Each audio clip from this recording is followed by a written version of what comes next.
there, let me show you how to take screenshots on your iPhone 15. Let's get started. So we have two ways how to do this. The first way is very typical and simple. We just need to press and hold this power button and volume up buttons at the same time, just like this. You can also select it right now, draw something on the screenshot, send it to any application and delete immediately, or save to the gallery by tapping down buttons and choosing Save to Photos. You know how to make screenshots this way, but I bet you didn't know how to take screenshots with the help of another way. For this, we will need Settings, and after this, we need to search for this Accessibility tab. Here, select Touch, and then scroll till the end to see the Back tab.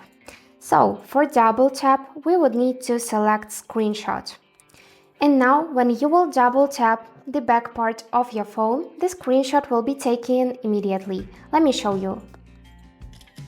And here is how it works. So that's it for now. Hope this video helped. Thank you so much for watching.